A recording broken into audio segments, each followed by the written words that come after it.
Buen día, República Oriental del Uruguay. Buen día a todas las repúblicas de Latinoamérica.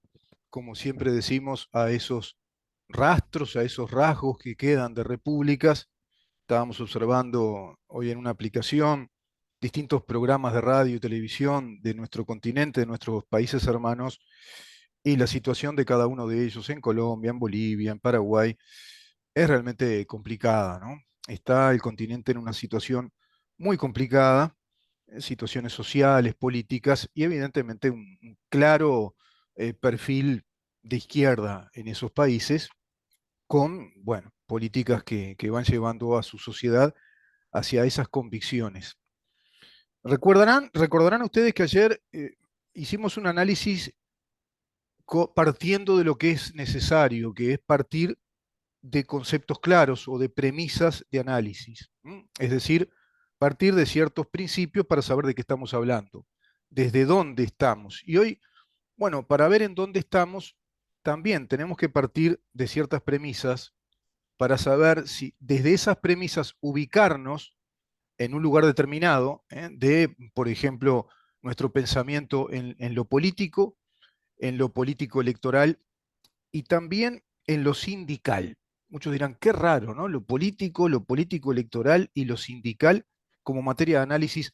Antes de recibir al diputado Schipani, con quien ya coordinamos, convinimos que sobre 10, 15 por ahí, él, bueno, va a enganchar con nosotros, va a salir al aire en su columna de los martes, y seguramente también le voy a trasladar este tema que pretendo desarrollar en esta, bueno, breve apertura a modo de una editorial, si vos querés. Es evidente que Uruguay está instalado en un atávico, digamos, pensamiento coalicional ya. Tenemos dos coaliciones políticas, una que está muy constituida como en su estructura interna, con su funcionamiento interno, sus cargos electivos, es decir, sus estatutos, que es el Frente Amplio. Tiene un nombre registrado. La otra coalición, que podemos decir que terminológicamente es correcto, también hablar de coalición, porque en definitiva es una unión de varios partidos, se pueden dar coaliciones en lo parlamentario, de pronto se alinean para votar una ley y ahí se dio una coalición, pero son, digamos que coaliciones muy temporales o circunstanciales. Esta coalición de gobierno podemos decir que hasta la fecha, bueno, muestra severos inconvenientes y quizá de algún modo esté denunciando que es una suerte de coalición coyuntural o temporal y que fue motivo de una alianza de partidos para poder obtener el gobierno de la República. Digo todo esto porque ustedes ya saben el episodio que se ha dado con la ministra Irene Moreira, que evidentemente integrante de Cabildo Abierto y la esposa de Manini Ríos, es su líder natural, bueno, ha generado un inconveniente importante en la interna de esta coalición de gobierno o de esta alianza gubernamental que van llevando adelante los partidos Colorado, Partido Nacional, que es el partido de gobierno por ser el más votado, y creo yo que hasta es cuestionable la idea de partido de gobierno, porque en verdad es el gobierno de una alianza política o de una coalición, está Cabildo Abierto, Partido Independiente y un partido de la gente que desapareció. Así que entre Partido Independiente, Partido Colorado, Partido Nacional y Cabildo Abierto se da esta alianza gubernamental y severos problemas se vienen manifestando con Cabildo Abierto, que tiene líneas de pensamiento bastante distintas, ¿no? Sustancialmente distintas, sobre todo en temas económicos. La línea económica, de pensamiento económico del país de Cabildo Abierto es muy distinta al del resto de los partidos que componen esta alianza gubernamental. Eh, con motivo del otorgamiento de viviendas, parece que 5, por fuera del régimen del concurso a las viviendas populares, hay un régimen de concurso y de sorteo, bueno, por fuera de ese régimen de sorteo, que otorgó viviendas la ministra Irene Moreira, y eso motivó que el presidente de la República rápidamente le pidiera la renuncia, la destituyó, la sacó del ministerio. Ya lo analizamos ayer, consideramos que es una medida hasta cierto punto agraviante por un lado y por otra parte estratégicamente inapropiada. Y a su vez también denota inconsistencias republicanas en el presidente de la República, tema que analizamos ayer. Pero de parte de Cabildo Abierto también hay inconsistencias, evidentemente. Hay inconsistencias en cuanto a sus planteos políticos en lo económico, desalineado de la línea económica del gobierno, que a su vez está vinculada a un modelo económico de país que no es nada fácil desconfigurar o desmontar en poco tiempo. Si acaso se piensa seriamente de pronto corregir el aspecto tributario, ¿no? Uruguay es un país con mucha presión fiscal y sobre todo hacia las pequeñas y medianas empresas. Hoy escuchaba al doctor Domenech y en eso tiene razón. Y hay una especie de un doble estándar tributario para las pequeñas y medianas empresas, donde el Estado recarga muchísimo y hace inviable ya, insustentable el desarrollo empresarial de los pequeños empresarios, de aquellos que de pronto egresan de la UTU como mecánicos, como carpinteros, o aquel que hizo algún ahorro y quiere poner un negocio, sea un almacén de barrio, una farmacia, se le hace muy complicado por la carga tributaria. Y incluso el profesional joven, ¿no? El que recién se recibe, también se enfrenta a un montón de temas tributarios complejos. En cambio, claro, las grandes empresas multinacionales lo que solicitan cuando hacen un contrato, caso UPM, es prontamente la exoneración impositiva. Bueno, eso es una norma internacional de megas empresas que son corporaciones empresariales que tienen cálculos estrictos, cálculos en rigor de su presupuesto en infraestructura, en mano de obra, es decir, en sus empleados, en todas sus instalaciones, y tienen cálculos de costos y beneficios, de utilidades, y comprenden esas utilidades las exoneraciones impositivas. Eso es nada más y nada menos que capitalismo, ¿no? Es decir, tener estímulos, el capital tiene estímulos para invertir y generar trabajo y producir riqueza. Quizá Uruguay tendría que pensar de otra manera las cosas y no pensar en darle impuestos a esa, o sea, también ponerle impuestos a esas empresas, porque esas empresas al poco tiempo se te van a ir. No trabajan de esa manera. Parece que no lo entiende la gente de Cabildo Abierto. Y por otro lado, escuchando a Manini Ríos, parece ser que el ideario artiguista era entregar casas a los gauchos de la época, pero darle una por sorteo, ¿no? Hacer un reparto, el famoso reparto artiguista de tierras y casas, pero de pronto, eso sí, darle una sin reparto y sin nada, ansina. Y si se descubre eso, bueno, a todos los gauchos favorecerlos, exonerándoles las deudas que tenían en las pulperías. Un atavismo de país paisano y gaucho que poco dice de la época, ¿no? Muy poco. Incluso el ideario artiguista planteado de ese modo resulta de una pobreza, yo te diría, alarmante, meridiana. Evidentemente las inconsistencias se dan desde los dos lados. Esta alianza gubernamental tiene severos problemas y parece ser un tembladeral, y en cambio el Frente Amplio, que es el PIT-CNT, en verdad, el que está teniendo el poder político, y dentro del PIT-CNT como esas matriuscas, ¿viste? La muñeca rusa que tiene varias capas, sacás y es la misma muñeca, y vas sacando, sacando y es la misma, hasta que hay una chiquita. Bueno, vos tenés una capa Frente Amplio, después tenés la otra que está adentro, que es el PIT-CNT, y adentro del PIT-CNT, Partido Comunista de Uruguay, que es el que estructura el PIT-CNT y adquiere un poder político inmenso a través de ese brazo armado sindical que atraviesa todas las actividades administrativas, económicas, laborales de nuestro país.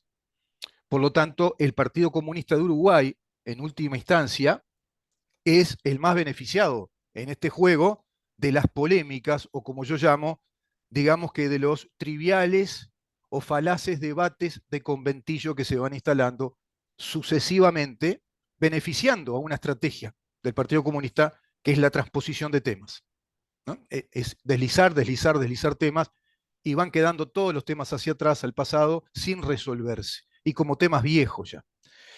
Esa estrategia tiene que ver con un sindicalismo ideológico político. El sindicalismo uruguayo es un sindicalismo político, netamente político desde lo ideológico. Y cuando decimos ideológico estamos hablando de un sistema de ideas, y ese sistema de ideas, como planteaba Marx, admite resolver la interpretación del mundo de acuerdo a ese sistema, esta tautológica. ¿Qué quiere decir? Que se fundamenta y se refundamenta a sí misma sin escuchar y sin ver la realidad, el mundo exterior, porque tiene una finalidad única, persigue un objetivo, un propósito. En este caso, el socialismo, la sociedad socialista. Eso es lo que están persiguiendo. No atienden las coyunturas. Por eso los gobiernos de izquierda son bastante espantosos, porque a su vez le sumas a eso la corrupción. Son espantosos porque no atienden lo coyuntural, los problemas, el devenir, la casuística que hay que resolver, como un gobierno que no es de izquierda sí está preparado, entrenado para eso.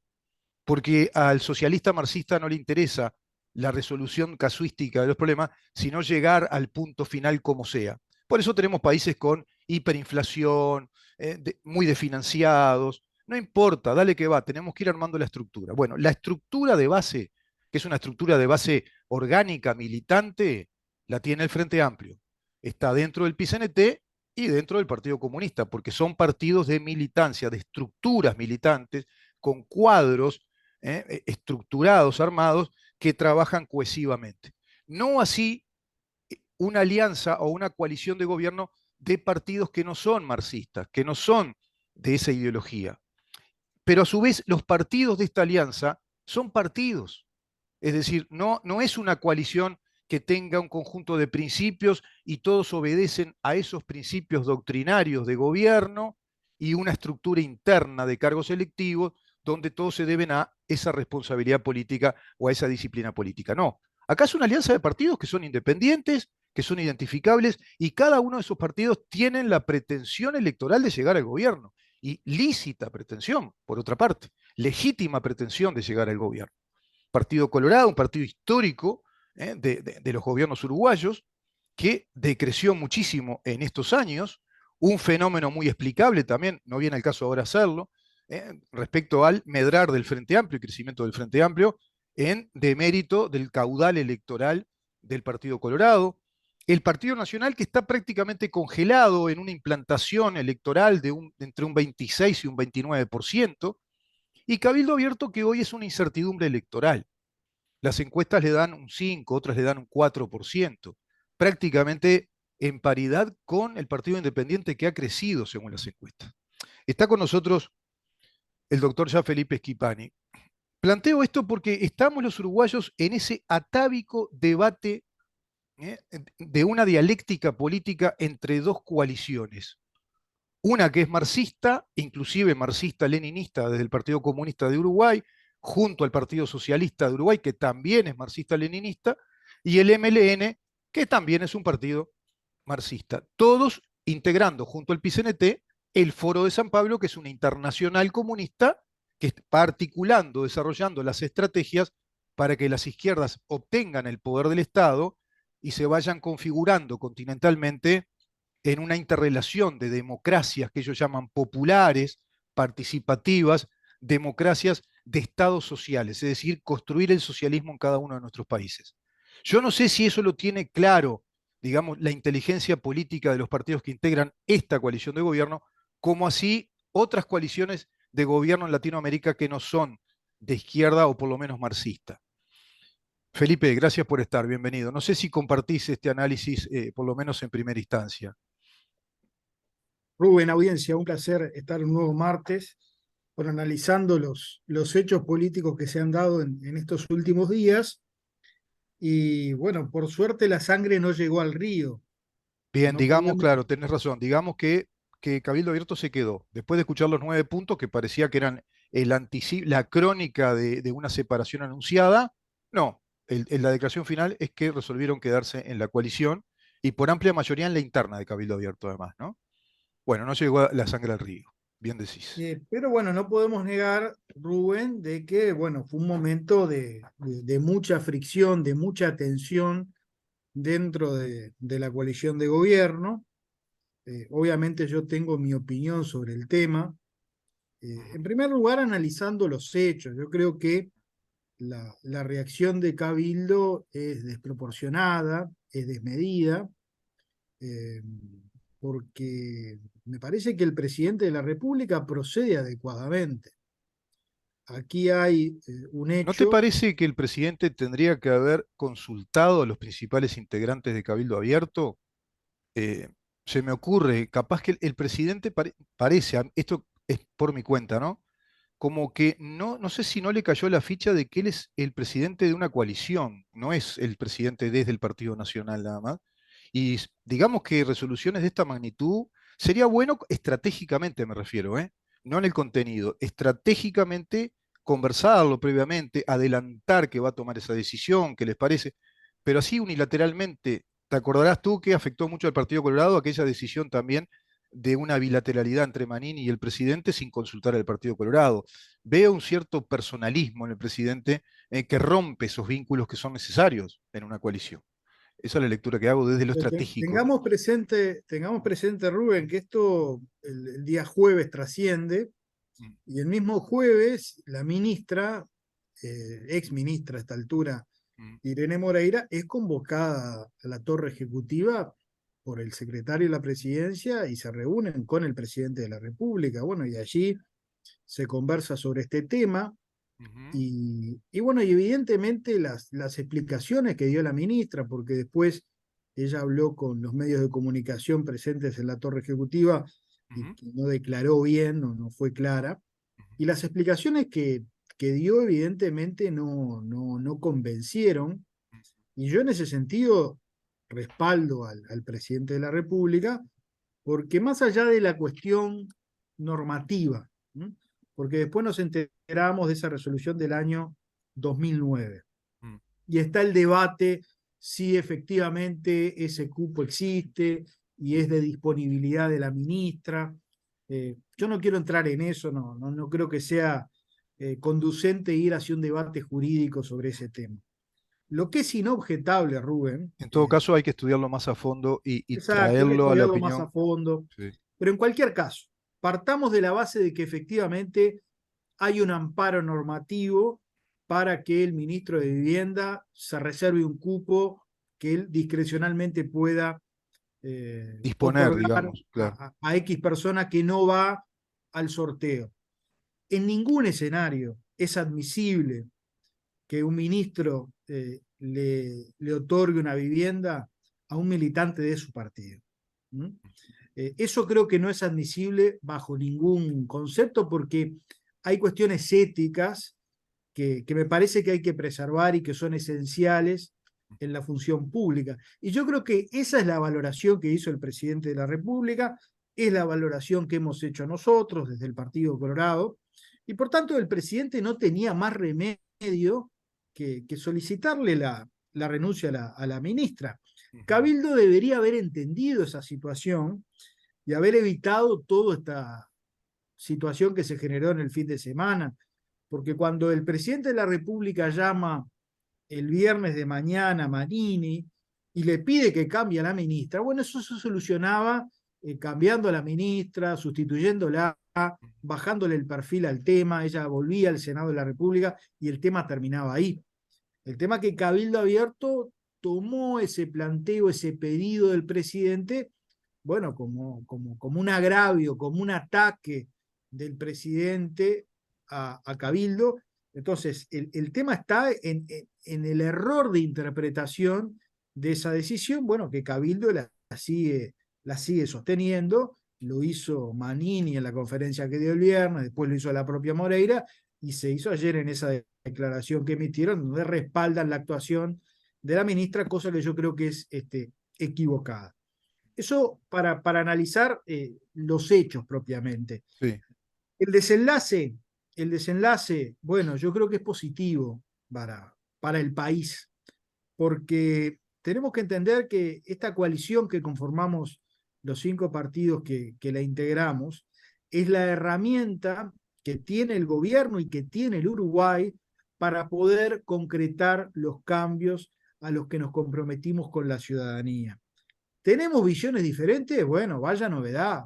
Por supuesto que tenemos visiones diferentes sobre muchos temas, porque somos partidos distintos, Rubén. Tenemos orígenes históricos diferentes.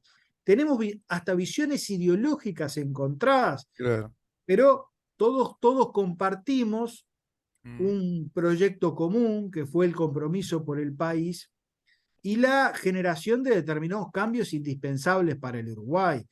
Y Por está eso implicado en los hechos también, Felipe, de esta coalición, de estas alianzas políticas, que hay un enemigo en común, pues si no, no se alinearían como para tener la posibilidad de llegar al Bueno, yo no gobierno. sé, a mí no me gusta manejar los términos enemigos, yo diría que hay un Y yo, adversario y yo creo político. que, yo creo que un planteo marxista es enemigo de la República.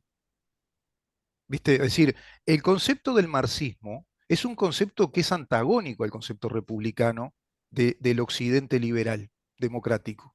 Y ese país lo tenemos inconsistentemente planteado hoy, y por eso yo hablé de las inconsistencias del presidente. El celo que manifiesta acá, y como tú decís, seguramente sea correcto, no lo manifestó cuando el fiscal Gómez sacó sin argumentación válida a la fiscal Fossati de una mega causa de investigación pudiendo aplicar el 197. Ahí no vimos un presidente con enfático celo republicano. Y quedamos los uruguayos sin ese trámite de 3 líneas de investigación que iban a ir a profundizar una mega causa de una conexión mafiosa en el Uruguay y agarró para otro lado la cosa. Con un fiscal además subrogante o interino que el presidente no se animó tampoco tocar, sobre pretexto de que necesita mayorías especiales, sin haber planteado siquiera la argucia legal con 54% de legisladores, decir, bueno, vamos a modificar esto, ¿no? Legalmente. Es decir, yo hablo de esas inconsistencias y por eso hablaba de un partido comunista muy fuerte, corporativo, negociando la política del país todo el tiempo. Yo creo que sí, muchos uruguayos experimentan que es un enemigo. Por eso las encuestas dan que hay un 19% de indecisos hoy y la intención de voto da 41% para el Frente Amplio, 40% para la coalición, para ustedes. Es decir, que el gobierno no logró consolidar una implantación electoral prácticamente congelando, digamos, los datos anteriores cuando gana el gobierno, o de pronto que haya desmejorado, que es natural, Felipe, que siempre hay un desgaste, pero no tan abajo. Quiere decir que hay algo que la gente no le está gustando. Puede A eso me ser, refiero. a ver, ayer se dieron a conocer datos que creo que marcan que el gobierno sigue teniendo buenos niveles de apoyo, aumenta la popularidad del presidente según la encuesta Que no de importa mucho, porque el presidente no tipos. es reelecto en este país. O sea, Pero lo de que bueno, aumente, pero es le una, sirve a él le sirve eso. es un apoyo a la gestión de gobierno. Mm. No hay que perder de vista, Rubén, que se ganó el referéndum contra la LUC, ¿no? Y el Eh, referéndum, ¿quién lo propone? El PIT-CNT. y bueno, sí, lo propone el PIT-CNT y lo propone el Frente Amplio. Y ahora proponen una reforma constitucional Y bueno, para, vamos a ver qué pasa con eso, porque tienen un enorme brete, claro, si no ¿no? es un enemigo eso, no colaboraron en un punto con ustedes. O sea, no tuvieron colaboración legislativa prácticamente. Son la barra brava que se dedicó a boicotear, a irse de sala, y que además propone cosas agresivas, ¿no? El referéndum contra la luz. Y ahora están proponiendo, viendo la posibilidad de un plebiscito para darle una enmienda a la Constitución que plantee un régimen general universalizado en la Constitución de prohibir determinadas cosas. En definitiva, sería prohibir el régimen de las capitalizaciones de los aportes. Es interesante este punto que vos ponés arriba de la mesa, Mm, porque cómo se dirime este tema del plebiscito no, mm, de alguna manera va a pautar, bueno, cómo es la correlación de fuerzas dentro del conglomerado Frente Amplio PIT-CNT. Es evidente, como ocurrió con la LUC, que los sectores radicales que dominan que el PIT-CNT y el Frente Amplio, que es el Partido Comunista y sus aliados, están en esa línea, ¿no? De exacto. hacer un plebiscito constitucional, que me parece que es importante abrir un paréntesis para explicar un poco cómo es el tema. Bien, bien. Las leyes de reforma de seguridad social, por ser leyes de iniciativa privativa del Poder Ejecutivo, no pueden ser sometidas a referéndum, o sea, no se pueden derogar a través de una iniciativa popular. Exacto, Por una exacto. razón de sentido común, como las leyes de impuestos, porque si no, Claro, imagínate que la ley la enorme presupuestal, sí. ¿quién Claro, quiere, quién claro, quiere que se apliquen impuestos? O sea, esas leyes no pueden someterse a claro. referéndum. Entonces, la vía oblicua que se encuentra para someterlas a la consideración de la gente es una enmienda constitucional, es establecer en la Constitución algún precepto referido a la seguridad social, como hicieron, ¿te acordás? Con la ley de caducidad, que Exacto, pretendían introducir en la Constitución alguna referencia, lo que en términos jurídicos es un mamarracho absoluto y es de absoluto. alguna manera burlar lo que establece la norma constitucional. Si esto no puede ser sometido a consideración popular, no se puede someter. De todas maneras, los sectores radicales del frente están promoviendo esta iniciativa. Y la pregunta es, ¿qué van a establecer en la Constitución? ¿Van a establecer en la Constitución que nadie podrá jubilarse más allá de los 60 años? La edad de retiro la van a establecer por norma Claro, constitucional, con la claro. rigidez de la norma constitucional. Bueno, acá está en juego la demagogia, ¿no? de estos grupos radicales que dominan Y el también van a PNT. establecer que se radiquen los sistemas el mixto de capitalización a través del ahorro, de los que aportan. Es decir, qué van a establecer, como tú decís, a nivel pétreo en una constitución y universalizar? ¿Una prohibición? Que, o sea, contradice los principios de libertad que la constitución formula incluso, ¿no? Pero por eso digo, si el Frente Amplio se embarca Mm. en esta carrera, ah, yo creo Y capaz que, que es mejor para, y, para el gobierno. y bueno, seguramente sí, yo creo que hipoteca la chance que tenga de ganar, porque está bien, puede convencer a un segmento del electorado muy Al dogmático, núcleo duro que tienen, ese ¿verdad? electorado de centro que fluctúa, Mm, que en la anterior oportunidad acompañó a la coalición, que analiza la política desde una visión más sensata, menos partidista, mm, advierte que esto es un disparate, que es embarcar al país en un proceso demagógico que no tiene sí, límites. claro, claro. Entonces, vamos a ver qué pasa. Mm, Vamos a ver qué pasa. mm. Yo creo que van a ir hacia un plebiscito porque, reitero, la moderación en el Frente Amplio, el astorismo, el sereñismo, esa izquierda moderada, socialdemócrata, hoy no Ya, tiene ya cabida. murió, no tiene cabida. Hoy quienes dirigen el Frente Amplio es el PIT-CNT a través del Partido Comunista y sus aliados. Exacto. El segundo sector es el MPP, que tampoco es un sector moderado. Entonces, si el Frente va al camino del plebiscito, bueno, está exponiendo una vez más su irracionalidad, está exponiendo, como vos decís, un Frente Amplio marxista, un Frente Amplio sin Vázquez y sin Astori, Sí. con todas las críticas que tenemos para Vázquez y Astori, Mm. pero que de alguna manera eran garantía de moderación. Claro, eran la Este Frente garantía Amplio no es garantía de no, moderación, no, y Orsi, que aparece como una propuesta moderada, como un tipo sensato, es un monigote en todo caso de estos sectores radicales. No tiene ni va a tener el carácter como para claro, ponerles un freno, como supo ponerles Vázquez y sí. también Astori, ¿no? Y por eso se ve un Orsi con ambigüedades, ¿no? Con severas ambigüedades que lo plantean un personaje inestable, como tú decís, personaje creado por Mujica y que no va a tener el peso dentro de esa interna de esta fuerza de gobierno que es el PCNT ya, claramente, y dentro del PCNT o detrás el Partido Comunista de Uruguay con sus aliados, como bien decís. Ese radicalismo es el que yo estoy analizando porque no permite una fuerza opositora colaborativa que le dé estabilidad al sistema político. Y creo yo que ese plebiscito, como lo analizás muy bien, cerraría el círculo de toda esta campaña sistemática de agravios al gobierno, ¿eh? Y por eso yo la califico como una fuerza ya enemiga, ¿no? Está agraviando permanentemente al gobierno. Acordate cuando la campaña mentirosa contra la LUC, contratando incluso a un publicista camporista, y empezaron con las mentiras de que con la LUC se iba a privatizar la educación, que iba a dejar de ser obligatoria, que iba a haber gatillo fácil, etcétera. Bueno, un plebiscito y ya llevado a ese nivel, como tú decís, querer incorporar una norma en la Constitución que plantee prohibiciones incluso a un régimen de previsión social, es Es una complicado. demagogia sin límites. Totalmente, Yo creo sin que es el límite. sumum de la demagogia política, y está bien, eso, ¿sabes qué, Es Rubén? ideológico, Eso puede funcionar en otros países, puede funcionar en Brasil, puede funcionar en Argentina, hasta puede funcionar en Estados Unidos. Ahora, en Uruguay no creo que haya espacio para la demagogia. Tiene su público, por supuesto, claro. pero quienes definen la elección, esto no lo van a tolerar.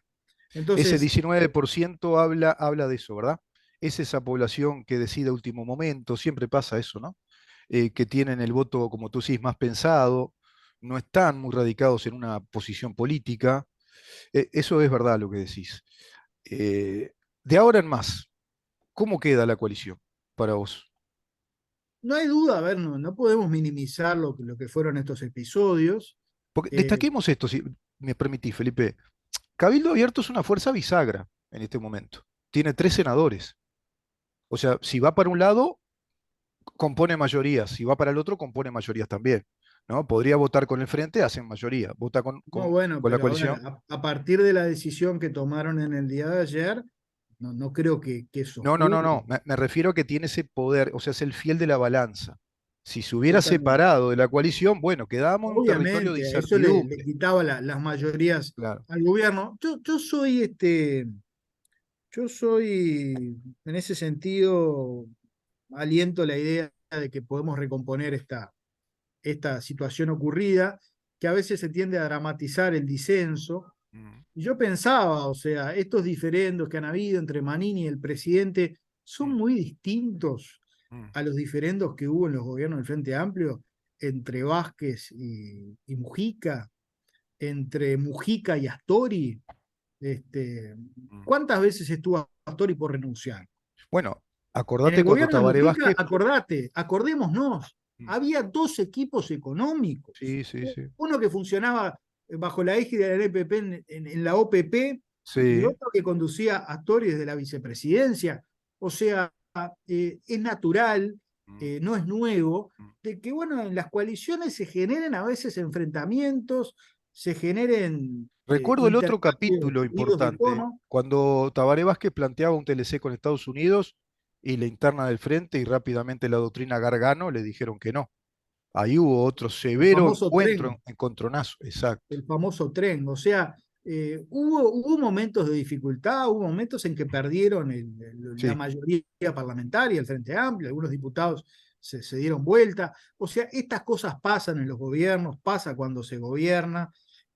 Miremos para adelante y aprendamos también de los errores. Quizás falta más diálogo y Cabildo en ese Mm, sentido tiene parte de razón. Miremos para adelante, a ver, y claro. seamos conscientes, más allá de nuestro partido, de nuestra bandera, de que acá hay un objetivo común. En primer lugar, poder concretar, ¿no?, aquellas cosas que nos planteamos en el compromiso por el país. Mm, Pero fundamentalmente, ofrecerle al Uruguay una nueva alternativa de gobernabilidad, 5 años más de este gobierno para afianzar las transformaciones que hemos iniciado y para iniciar otras transformaciones. claro. En esos términos hay que pensar, porque Mm, si no incurrimos en el ombliguismo, en mirarnos a nosotros, a nuestros partidos y a nuestros intereses, y acá tenemos que pensar en el país. Y la forma de ofrecerle al país gobernabilidad y una mayoría operativa para llevar adelante esas transformaciones es a través de una coalición. mm, Y exacto. eso me parece que es lo Ujú. fundamental. Es fundamental. Sí, sí, porque esa permanencia en el tiempo consolida un proyecto de país, un modelo, ¿no? Si no se discontinúa.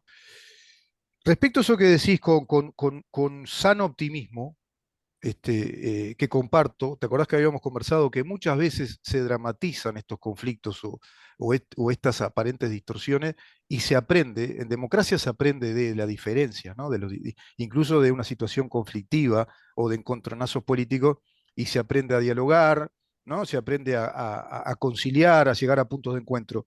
Decía el sociólogo Giacobbe, sociólogo argentino, lo escuchaba el otro día, que él es partidario de las coaliciones o los partidos políticos que ventilan ante la opinión pública sus diferencias internas y que la plantean democráticamente hacia la opinión, porque en definitiva, los partidos políticos que se precien de ser democráticos, en verdad tienen que obedecer a su caudal electoral, a sus electores, y los electores tienen que saber lo que está pasando.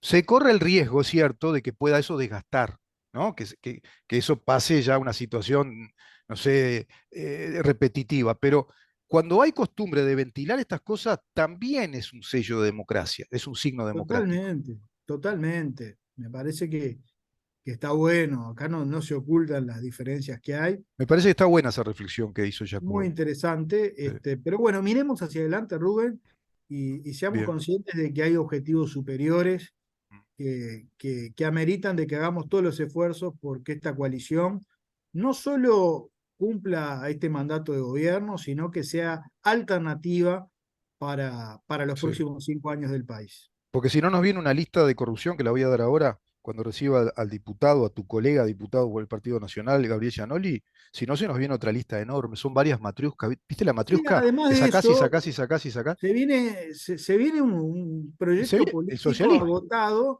Claro, y el retroceso en muchas áreas centrales que se han podido hacer en estos años y que hay que claro. afianzarlos con 5 años más. La del estribo, cortita. ¿Quién te parece que puede ser el ministro de Vivienda? ¿Será de Cabildo Abierto también? Sí, va a ser de Cabildo Abierto porque ese es un lugar que le correspondía. Bien. Se está manejando el nombre del De senador Lozano. Lozano, que es un tipo muy sensato, muy correcto, eh, un hombre de diálogo. Un Creo que es articulador, ¿no? un Sí, sí. articulador. Es una buena propuesta si Bien. efectivamente es Lozano. Muy bien, Felipe, te agradezco un montón como siempre. Un placer conversar Un contigo. abrazo grande, Creo Rubén. Un que saludo logramos ciertos análisis. para ti y toda la audiencia. Hasta el Nos vemos la próximo. semana que viene. Que Chao, pase chao. muy bien. El doctor Felipe Esquipani en su columna de los martes, diputado por el Partido Colorado, sector Ciudadanos. Vamos a una pausa y recibimos al diputado Gabriel Giannoli por el Partido Nacional. Le quiero preguntar un montón de cosas respecto a esa sistémica corrupción que significa el Frente Amplio en los gobiernos de 15 años en el país. Porque, ¿sabes qué? No hay que olvidar. El que olvida está condenado a repetir lo que ya pasó. Quédate ahí.